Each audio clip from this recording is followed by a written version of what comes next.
and see, oh. Come and see. You know Uche, Abi? That proud man who used to mock his friends for running errands for their pregnant wives? Come closer. Let me tell you what pregnancy did to that man. Let me tell you how karma found him and taught him a lesson he will never forget. You see, Uche was that kind of man.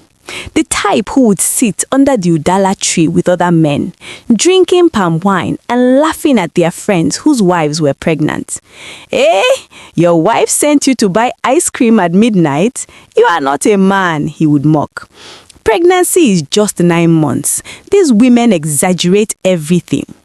His friend Chukudi would shake his head. Uche, wait until your time comes. My time? Uche would slap his thigh, laughing so hard he nearly spilled his palm wine. When my wife gets pregnant, she will behave herself. I will not be running around like a houseboy. My wife knows I am the head of this house. She will cook, she will clean, and she will do it all with a baby in her belly, just like our grandmothers did. No wahala.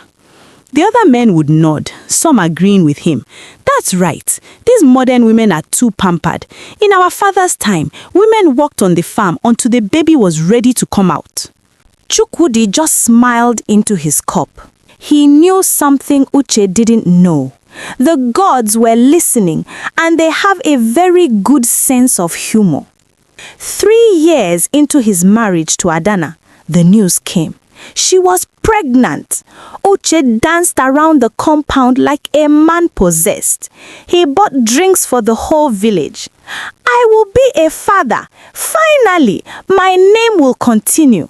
He distributed kola nuts to the elders, slaughtered a goat for celebration. Everyone could see he was truly happy. The first month was sweet.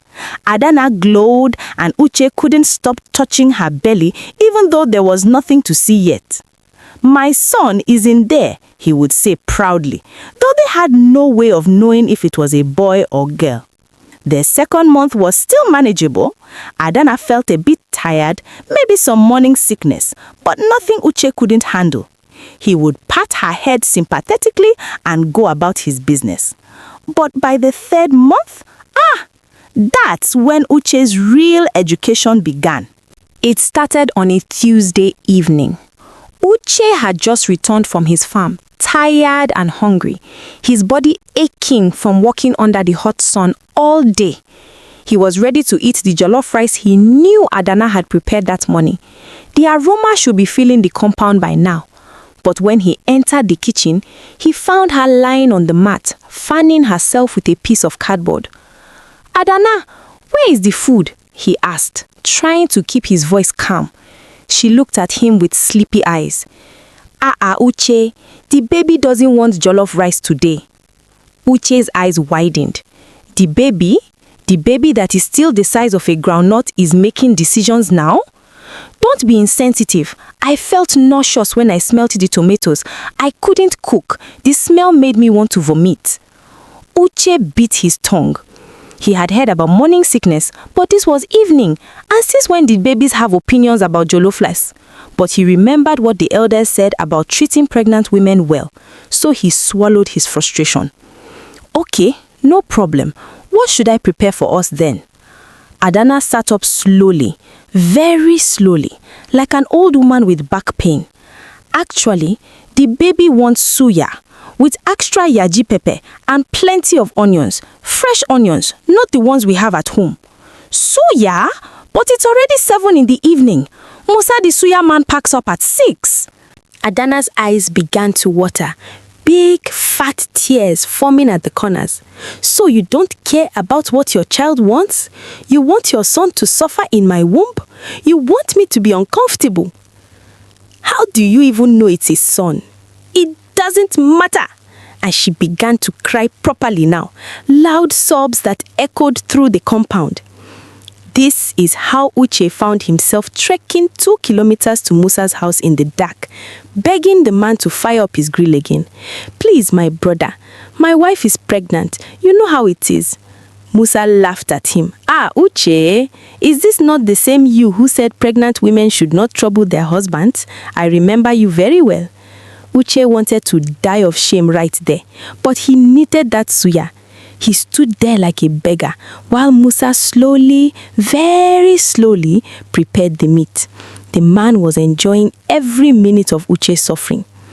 By the time Uche returned home at 9 in the evening, sweating and exhausted, clutching the precious suya like it was gold, he found Adanna fast asleep on the couch. He stood there, staring at her peaceful face, wondering if he should wake her up. "Adanna," he whispered, gently shaking her shoulder. "Adanna, the suya is here."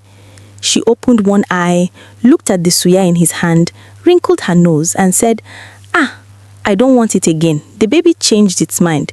I need bread and okpa now." Uche nearly collapsed on the spot.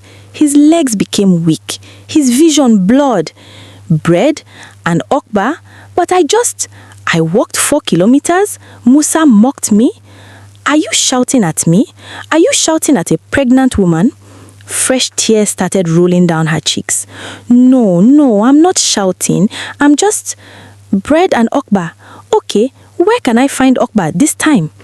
Mama Ifeoma usually has some left over, and for bread, try Nena's shop. She keeps it overnight. And so Uche found himself walking through the village again, knocking on doors like a night traveler, buying bread and okpa while the suya he had suffered for sat cold and unwanted on the kitchen table. When he finally returned with the bread and okpa, Adanna ate exactly 3 bites before declaring she was full and going to bed. Uche sat in the darkness of his kitchen, eating cold suya by himself, wondering what had happened to his life. Somewhere in the distance, he could hear dogs barking. Or maybe they were laughing at him. He couldn't tell anymore. But this was just the beginning. Oh, this was just the warm-up round. The weeks that followed were a beautiful mixture of madness and comedy that would make even the village masquerades stop and stare. One night, Adanna woke him at 2 in the morning. 2 in the morning, when even the chickens were still sleeping. She was shaking him vigorously, like she was trying to wake a dead man. Uche, wake up now." He jumped up, his heart pounding, thinking there was a fire or thieves or maybe a snake in the room. What? What happened? Is the baby coming? "I need garden egg with groundnut paste." Uche stared at his wife in the darkness, his brain struggling to process what she had just said. Garden egg? At 2 in the morning? The baby is hungry. The baby is asleep. The baby should be sleeping. You should be sleeping. I should be sleeping. Wrong thing to say. Very wrong thing to say. Adanna burst into tears so loud that Uche heard his mother's door open in her own hut across the compound. No, not his mother.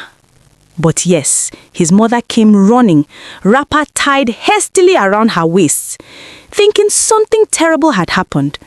What is it? Is it the baby? Is she in pain? Uche explained the situation, still hoping for sympathy, maybe even some support.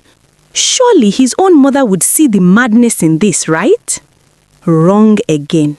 His mother looked at him with such disappointment, you would think he had committed a crime. "My son, is this how you would treat the mother of your child? The woman carrying your heir? She wants garden egg and you are here arguing like a stubborn goat? Go and find garden egg for your wife." "But Mama, it's 2 in the morning. Where will I find?" "I don't want to hear excuses. In my time, your father would travel to the next village if I needed something for my pregnancy. And you cannot even look for garden egg in your own village? And so, Uche found himself knocking on Mama Nkechi's door at 2 in the morning, buying garden egg by torchlight like a common thief. Mama Nkechi's husband came out with a machete, thinking there was trouble. And when he saw it was just Uche buying vegetables in the middle of the night, the man laughed so hard he woke up half the neighborhood.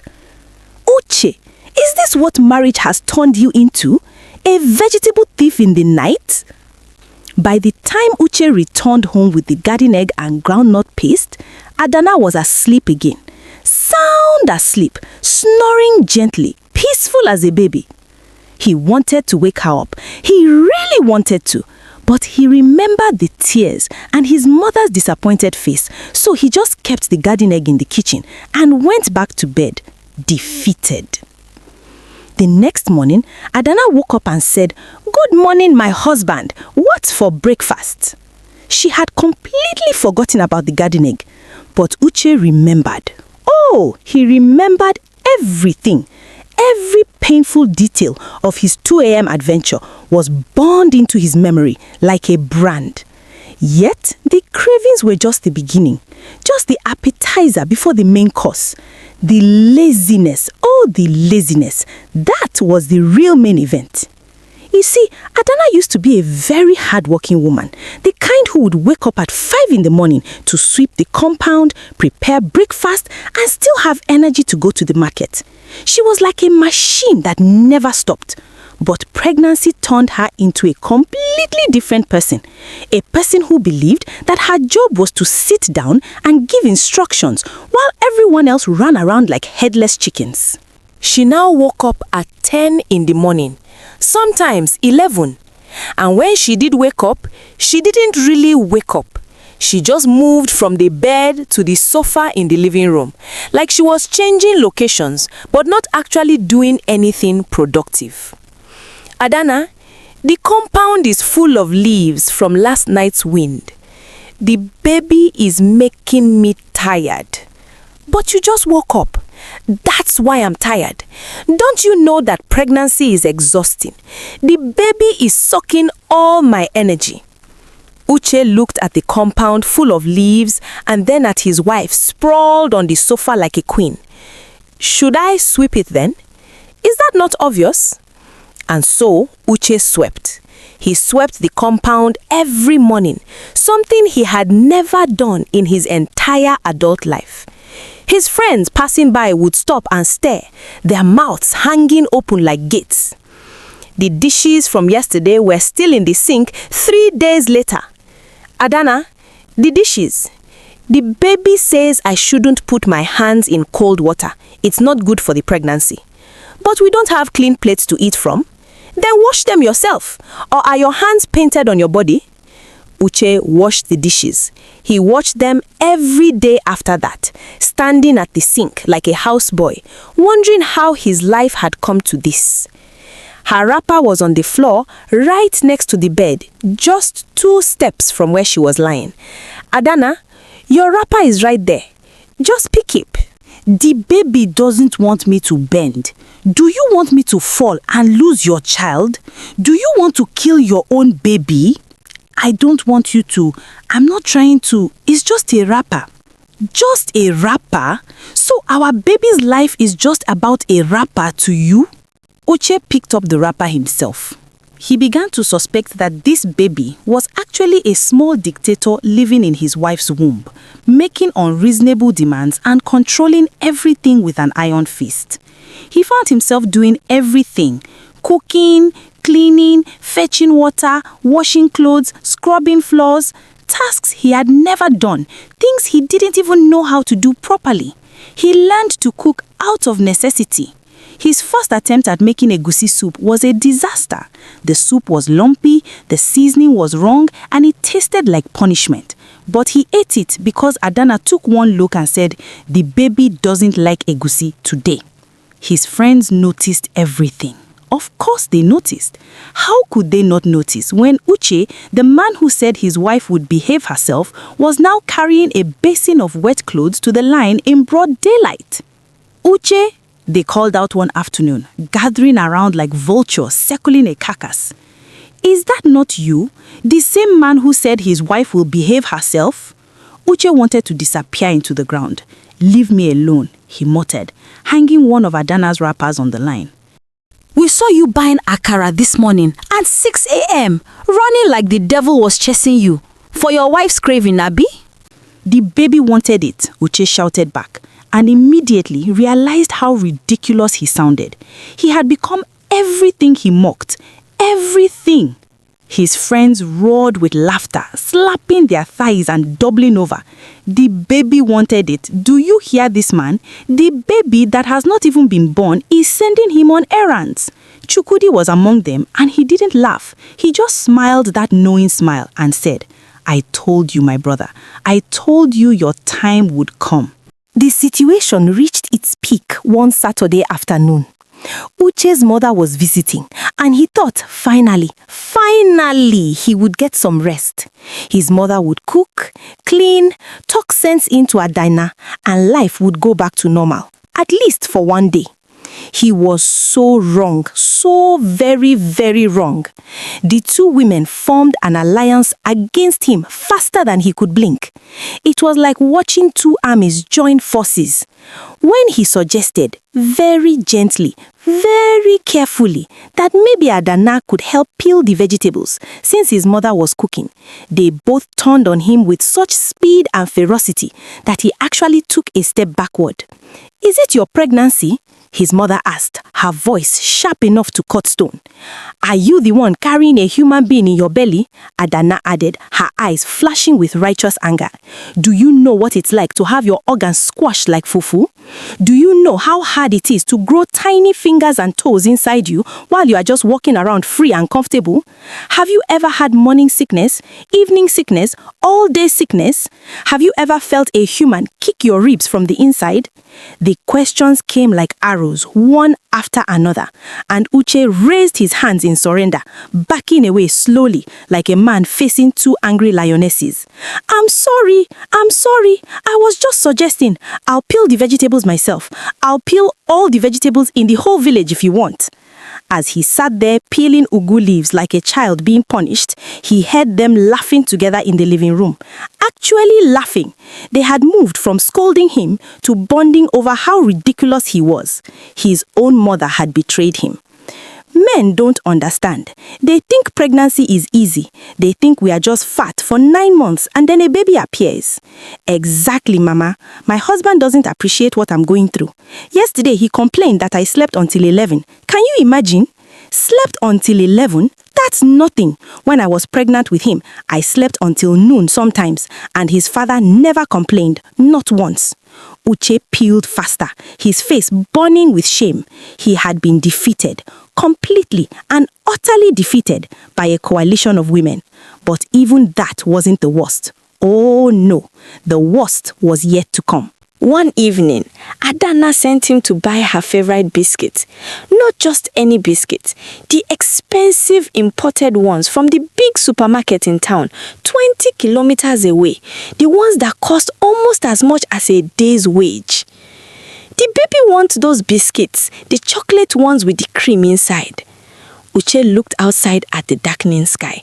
But it's getting late. The store closes at 7. I will have to run. So run. The baby is hungry. Uche ran. He actually ran part of the way, then boarded a bus that moved slower than a snail with arthritis.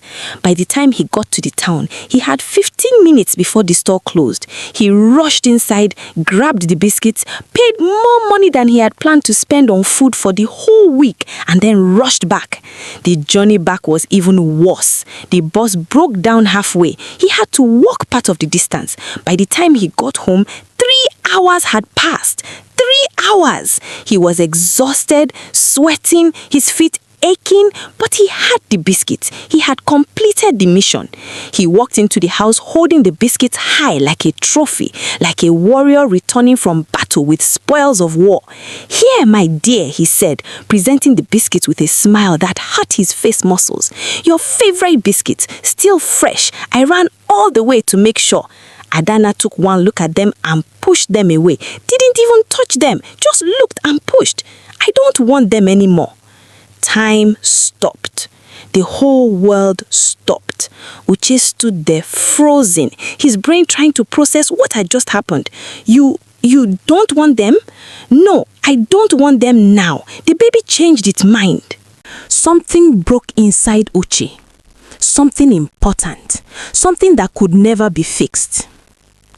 Adanna, I traveled 40 kilometers. Round trip. I ran.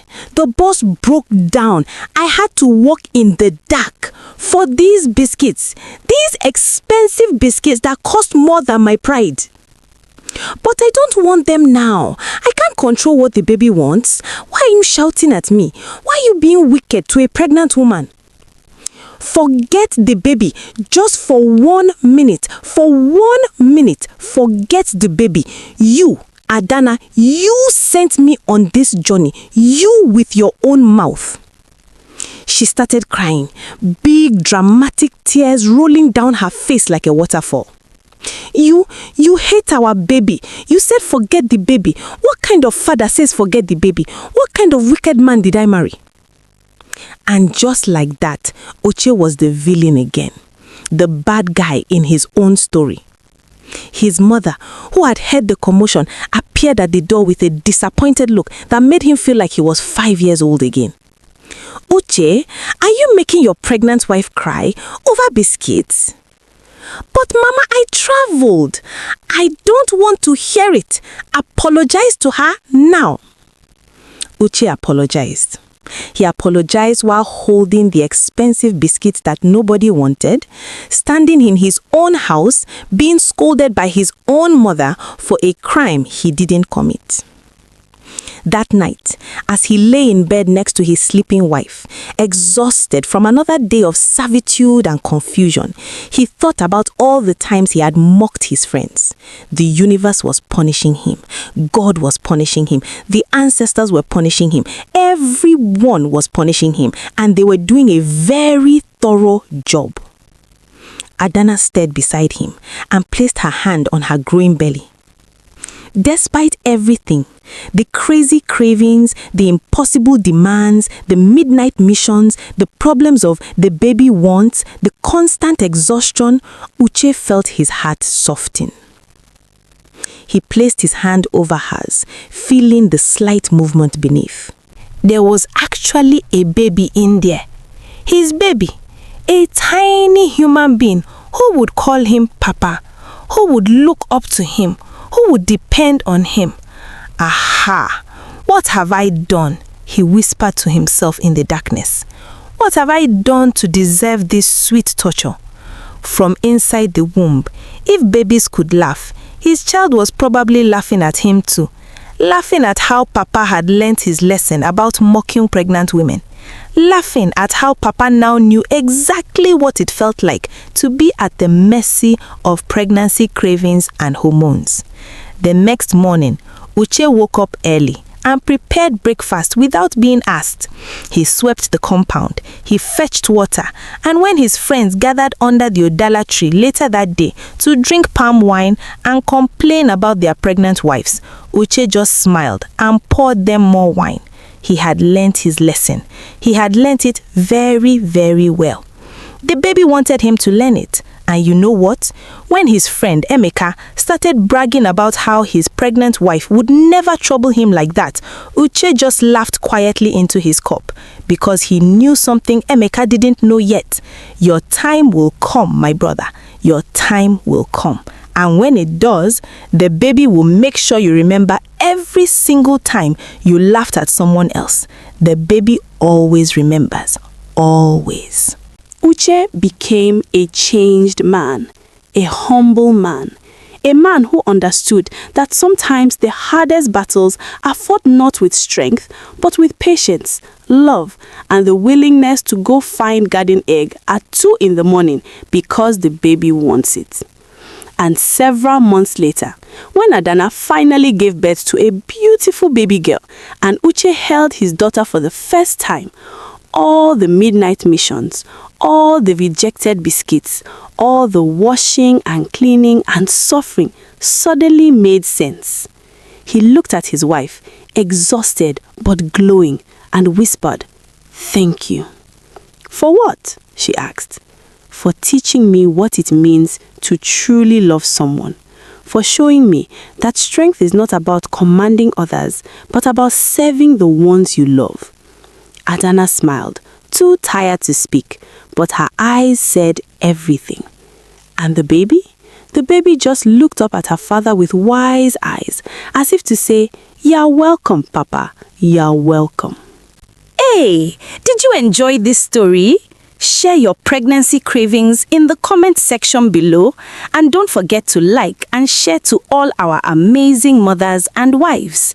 Thank you for watching to the end. See you in our next story. Bye!